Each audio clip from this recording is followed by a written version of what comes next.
Well, it's my great pleasure today to be with Rob Woodall. And Rob, congratulations are in order because 13 days ago, Finished the Marilyns, yeah. and that, what an achievement, Rob. Yeah, it's just fantastic, yeah. Absolutely fantastic. And as well as you finishing them, Eddie... Yeah, Eddie Dealtry, six of us did the 2 during the day and 2 of us are now on the M-0, yeah. So, fantastic achievement, Rob. Many congratulations. It's something that I think many people wondered whether it would ever be completed, the listing of Marilyns. So today we're going to have a little sort of chat about the day itself. Mm-hmm. So if you lay the brief details just on the day, and then we'll go back into a little bit of history and then concentrate it on the day towards the end. So just a few brief details about the day itself. Yeah, well, we jumped on the boat about 5 a.m. from Leverborough, which is the south end of Harris, and drove out on the boat in darkness, actually by moonlight, which was rather nice. And it was about 2.5 hours to actually get to the stacks. First light, you see Bore and Stac and Armin pointing out to its right. Went straight to Stac and Armin, had a look around there.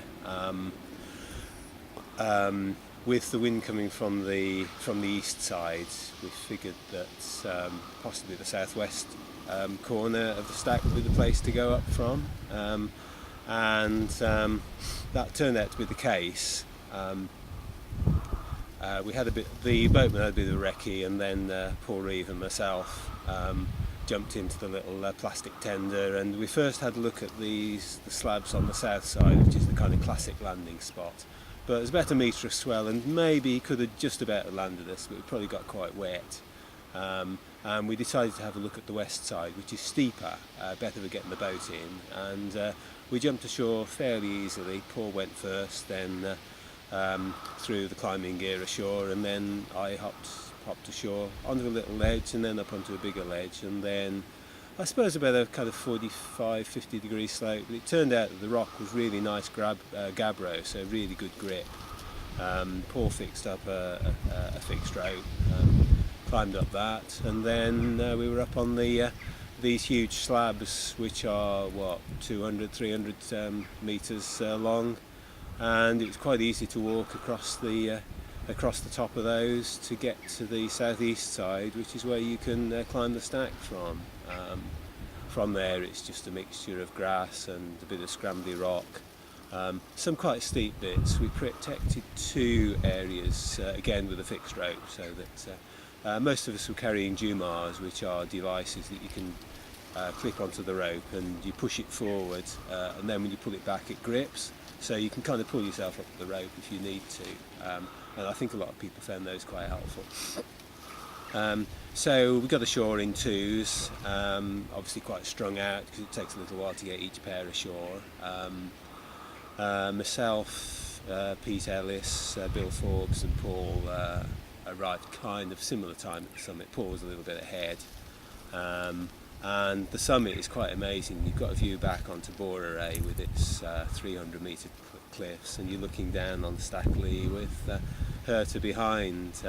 And it's just a different viewpoint, and just amazing to be there, really. So that's Stac and Armin, yeah, that's the bigger of the 2. Yeah. It's just under 200 metres. Well, before we progress to Stac Lee, this wasn't the first time that you've been to St Kilda, was it? No, it wasn't. Actually, the 6th, I think. Sounds ridiculous these days. Perseverance, Rob. Yeah. The first time I went out was in 2003, May 2003, on I think the MV Kuma, which is a quite different boat from these kind of high-speed vessels. It took something like 5 hours to get there, and we were on it for a week, just doing different things. It has to be said the weather wasn't very good. I think it was about force 5. Alan Dawson, actually, the Marilyn Meister himself, was on the boat. I think he was greatly unimpressed by the weather conditions. And we just got up her to and had a bit of a walk around. In fact, the following day was so bad that we just straight back to the mainland. So we just had I think an early evening saunter around on that occasion. it was very difficult in those days to do anything else because the way that the place was managed, that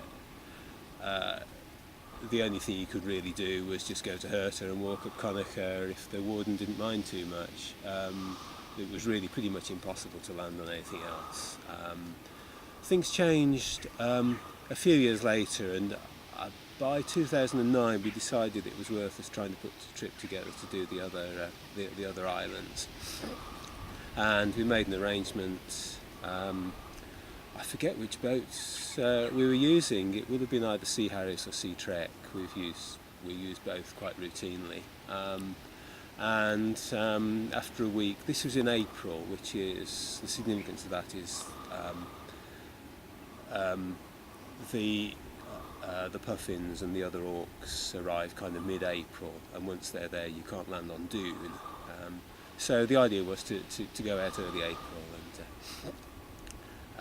get a trip, see what we could do, and eventually we got one day on quite marginal conditions, but we did manage to land on Borere, so that was Borere.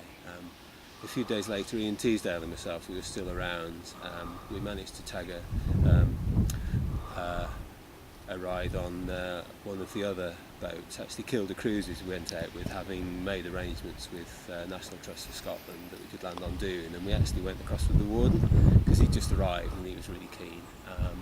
And then in the September, Brent Lynham organised a big trip with both boats, 24 of us. We went across and had perfect conditions, and we landed on Soay. So that was, for me, that was 4 trips to do 4 Marilyns, which isn't really very efficient. Because these days people seem to routinely get all 4 in a 3-day trip. With those previous visits, Rob, how important were they in setting the expectation and also what needed to be done for what you did 13 days ago? Well, I suppose particularly the September trip, we had a really good chance to look around, and pretty much whenever you go out to St Kilda you get to look around the stacks anyway from the boat. So we were looking at landing places and trying to figure out the route up Stac Lee, which is always quite a challenge actually, just trying to figure out where it goes, trying to tie that with people's photos and videos and things. So yeah, it was very important. We had one more trip, just to explain. The particular difficulty with the 2 stacks is that they're big gannet colonies, and any trip during summer months would cause just too much disturbance to the birds because it's a World Heritage Site, so it's very carefully looked at. So really mid-October to mid-March is the window of opportunity, and it's very difficult to get conditions where you can actually land on either of them during that time. So we've been looking at forecasts for really, I suppose, 2009 onwards, just trying to find a couple of days with suitably calm conditions when the wind is from the right direction, when we can land. We did head out in November 2013 in, it has to be said, very marginal conditions. It was about 2 metre swell, so it would have been surprising if we could have landed realistically, but at least we had a really good appreciation of what was involved and what we might need to do. We were getting quite convinced we might actually need to use wetsuits just to land. So then this year things just came together, I suppose, quite early, and we got confirmation from National Trust for Scotland in terms of when we could go, which was mid-October. This quite good looking weather window came up for actually the Monday, Tuesday. It was looking like the 13th and 14th.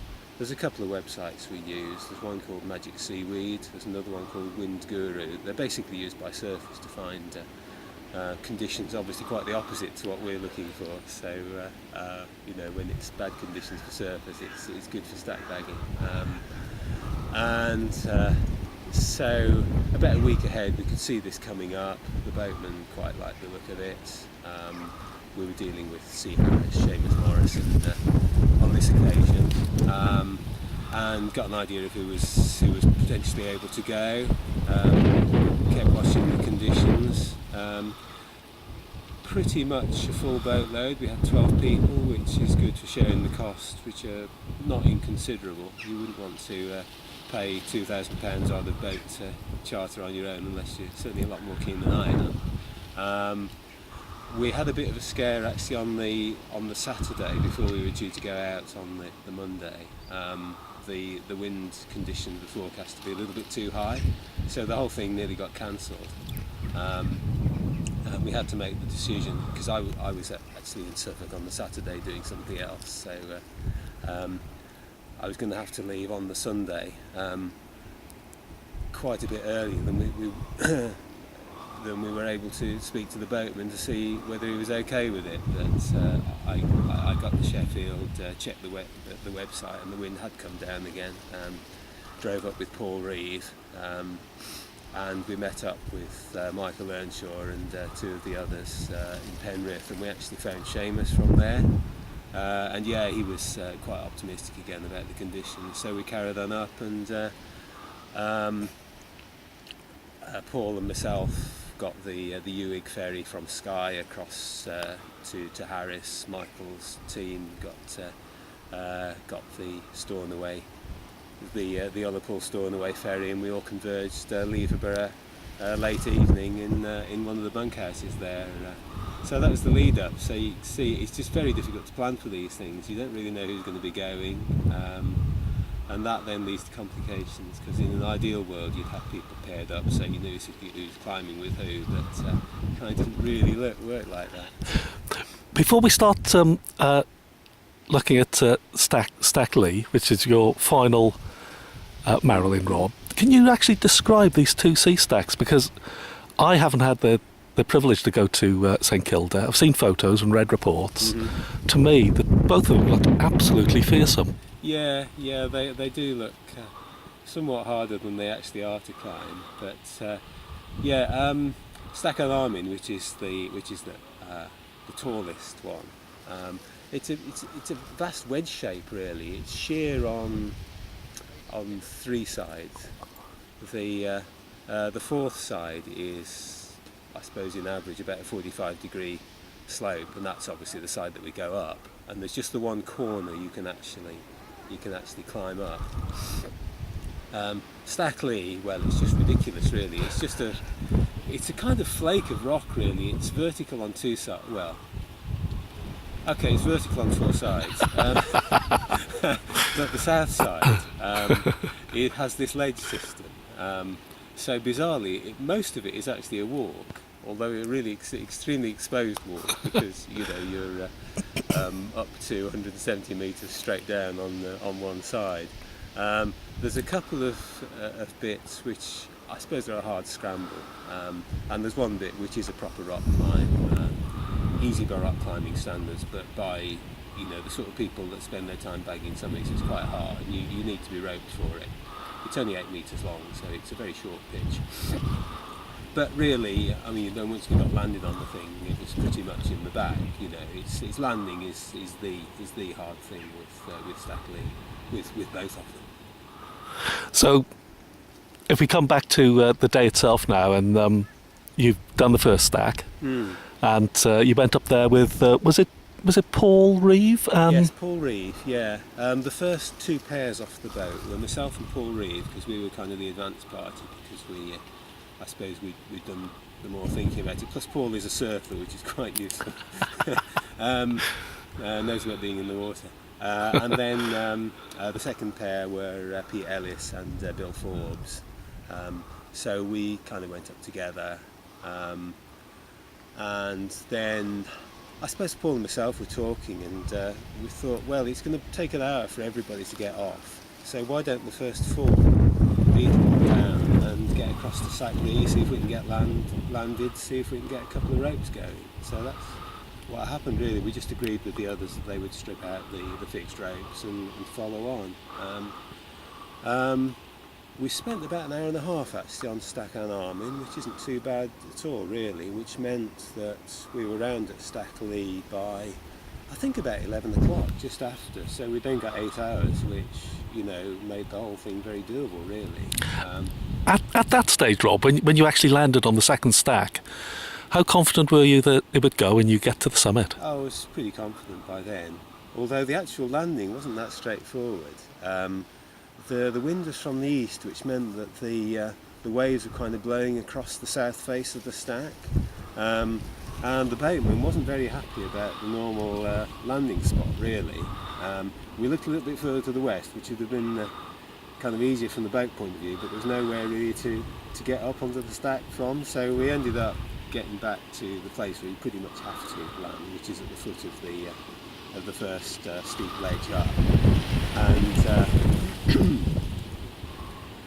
And we said, well, if the wind does come round, we'll just drop off onto the boat a little bit further round to the left if we need to.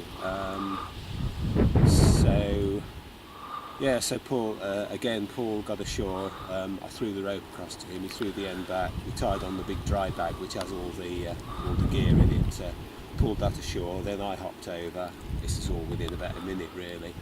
And then Seamus went back.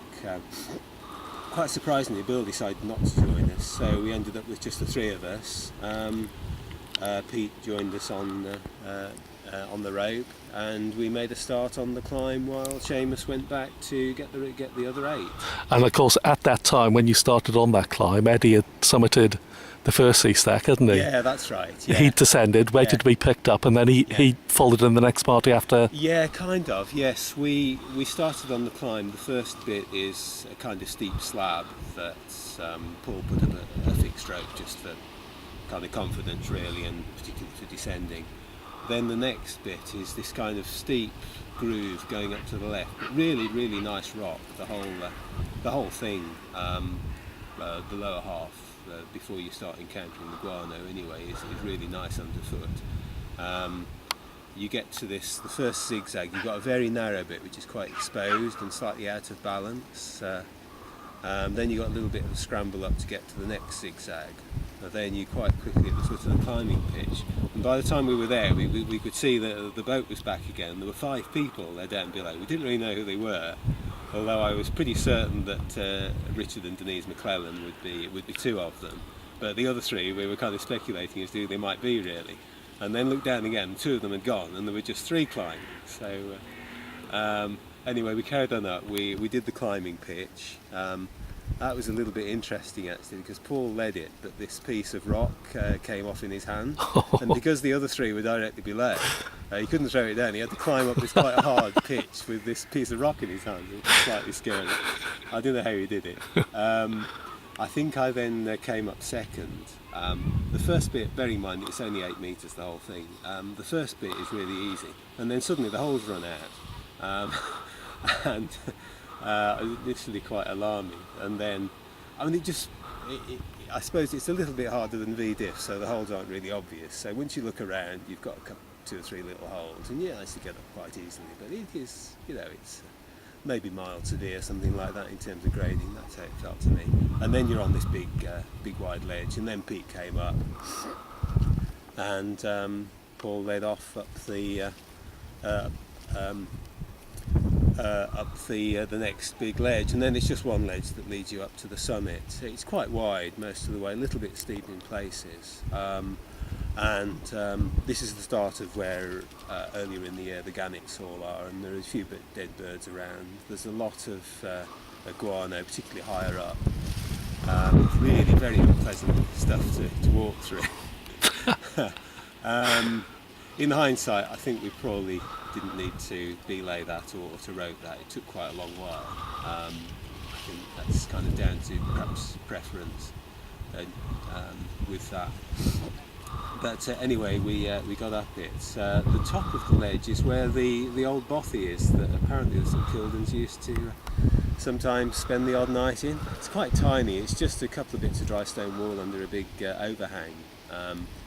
So that was the highest belay, and then we just left the ropes there and walked up a little ramp, and then you're on the the west ridge of Stac Lee. But I think that was the most amazing bit. You've been on this very smelly ledge for an hour or 2, and then suddenly you've got this fantastic drop now to your left with the the north face of Stac Lee directly below you, and you've got Stac and Armin across to the left and Borre straight ahead, and this quite a steep and just slightly slippery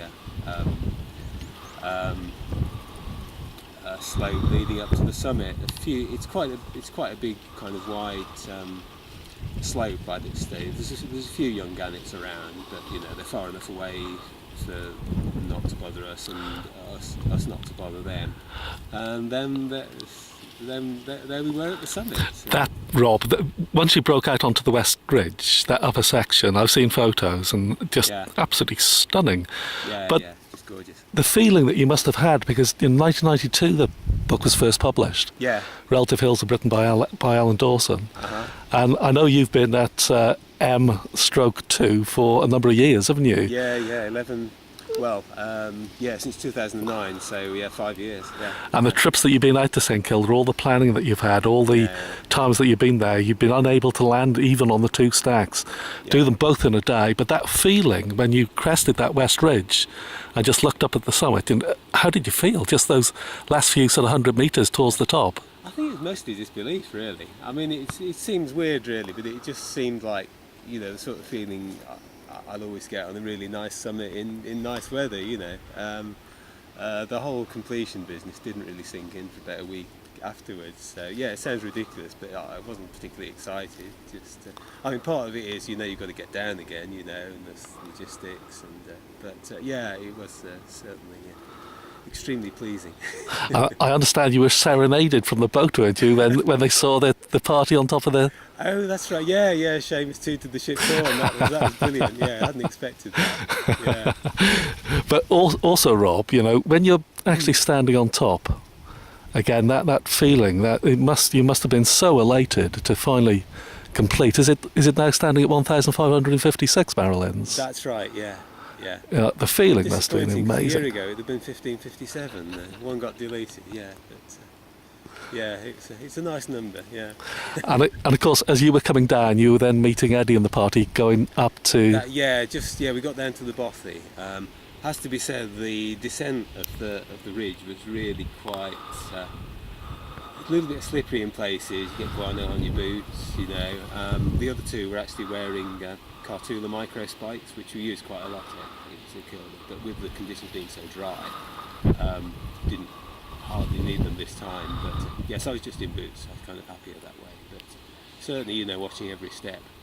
Down onto the ledge again, got down to the bothy, and the other three were just coming up, and we kind of crossed over just below the bothy, and they headed up, and I suppose half an hour later we heard the old ship turn go again, so they've submitted. So that's Eddie second complete with Marilyn. I didn't know that at the time. Yeah. Bizarrely, it hadn't actually occurred to me that he just needed the two, although of course I knew that, but you're just thinking about, the last thing on your mind is who's done what and who needs what, that's just not part of it, but yeah.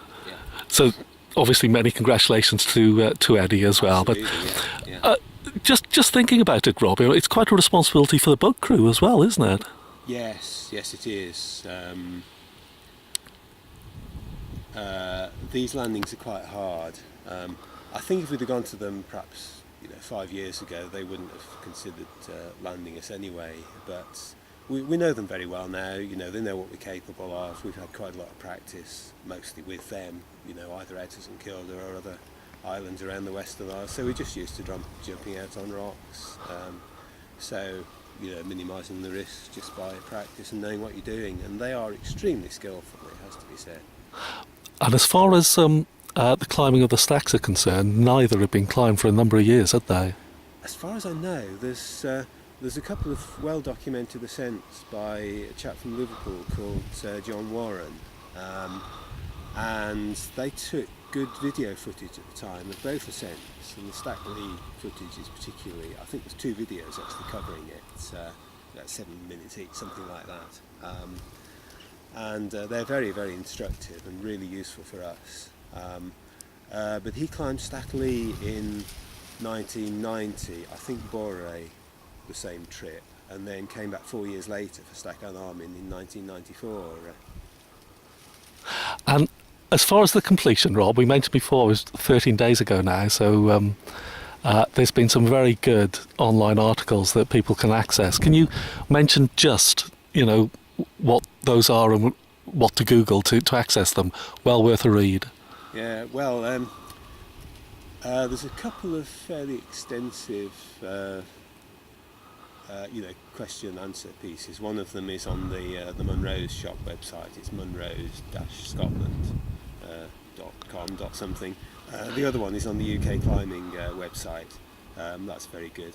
Actually, the piece that got up first, which is on the BBC News site, that is very good. It fills in a bit of background on the whole St Kilda thing, and the fact it was populated and then evacuated. Was it in the 1930s? And that was put together very quickly, and some quite nice research. So that's quite nice as well.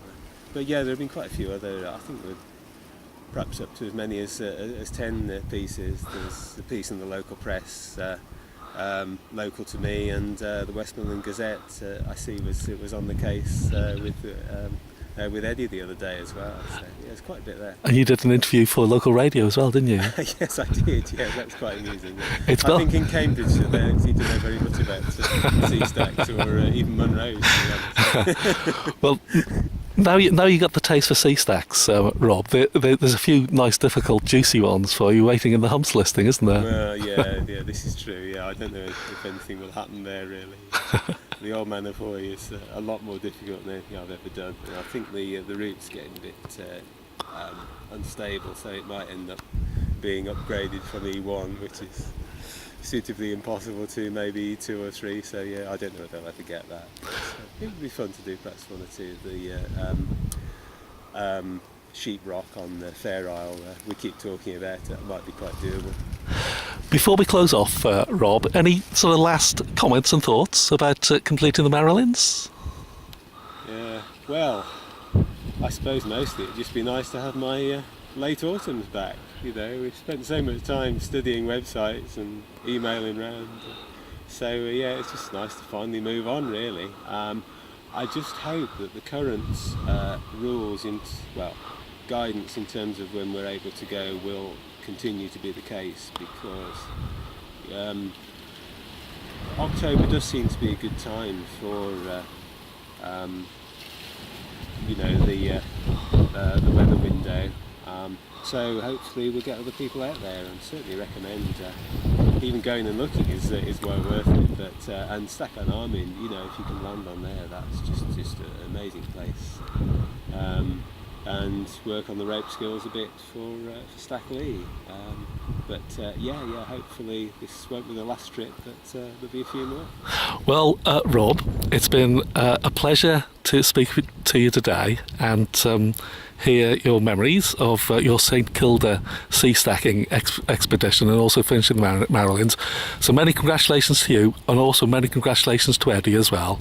But Rob Woodall, many thanks. Thank you.